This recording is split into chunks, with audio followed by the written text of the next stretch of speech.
आषाढ पौर्णिमेला गुरुपौर्णिमा असं म्हणतात किंवा व्यास पौर्णिमा असं म्हणतात।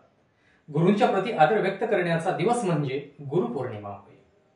भारतीय संस्कृतीमध्ये गुरूंना देवतांचं स्थान देण्यात आलं असून गुरुर ब्रह्मा गुरुर विष्णू गुरुर देवो महेश्वरा गुरु साक्षात परब्रह्म तस्मै श्री गुरुवे नमः असं म्हणतात। याप्रमाणे गुरूंना या ठिकाणी ब्रह्मदेवाची उपमा देण्यात आलेली आहे। ज्याप्रमाणे ब्रह्मदेवाने या सृष्टीची निर्मिती केलेली आहे त्याचप्रमाणे गुरु सुद्धा विद्यार्थ्यांमध्ये चांगल्या गुणांची निर्मिती करत असतात। तसेच गुरूंना या ठिकाणी विष्णू देवाची उपमा देण्यात आलेली आहे, कारण विष्णू ज्याप्रमाणे या सृष्टीचं पालन पोषण करतो त्याचप्रमाणे गुरु सुद्धा विद्यार्थ्यांमध्ये असणाऱ्या चांगल्या गुणांची वृद्धी करण्याचं काम करत असतात।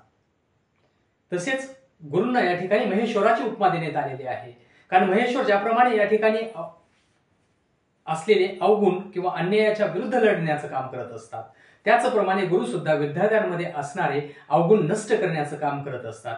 म्हणून गुरूंना या ठिकाणी अनन्य साधारण स्वरूपाचं महत्त्व देण्यात आलं असून देवतांचं स्थान देण्यात आलेलं आहे। जसं आपण प्रवास करत असताना आपल्याला एखाद्या उचित ठिकाणी जायचं असतंय, त्यावेळेस जात असताना रस्त्यानं जे मार्गदर्शक खुणा आपल्याला मार्गदर्शन करण्याचं काम करत असतात त्याचप्रमाणे आपल्या जीवनामध्ये आपलं ध्येय प्राप्त करण्यासाठी गुरु सुद्धा मार्गदर्शन करण्याचं काम करत असतात। आजच्या या तंत्रज्ञानाच्या युगामध्ये मोठ्या प्रमाणामध्ये ज्ञान प्राप्त करण्याचे विविध साधनं उपलब्ध झालेले असले तरी सुद्धा गुरूंचं असणारं महत्त्व हे अनन्य साधारण स्वरूपाचं आहे, कारण गुरु हे ज्ञानदानाबरोबरच संस्कार करण्याचं काम करत असतात। संस्कार हे मनावर केले जातात।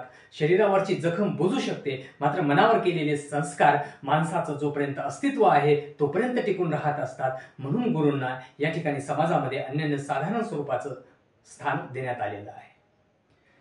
गुरूंना पूर्वीच्या काळी गुरुजी असं म्हटलं जात असायचं, ज्या शब्दाचा अर्थ असा होतो की गुणवान रुबाबदार जीवन जगणारा।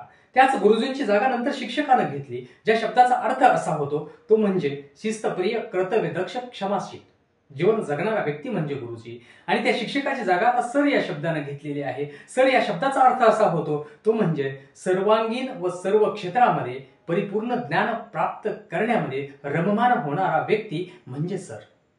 गुरुजी पासून सर या शब्दापर्यंत जरी स्थित्यांतर झालं असलं तरी सुद्धा गुरुजीचं महत्त्व हे कायम महत्त्वपूर्ण असं राहणार आहे, कारण या समाजामध्ये परिवर्तन ज्याप्रमाणे होत चाललेलं आहे त्या परिवर्तनाबरोबरच समाजातील एकमेव गुरुजी हा व्यक्ती असा आहे जो व्यक्ती आपल्या शिष्यांमध्ये चांगलं व्हावं व चांगलं घडावं याच्यासाठी सदैव प्रयत्नशील असतो। अशा सर्व चांगलं घडविण्यामध्ये मग्न असणाऱ्या सर्व गुरुजनांना या गुरुपौर्णिमेच्या हार्दिक शुभेच्छा।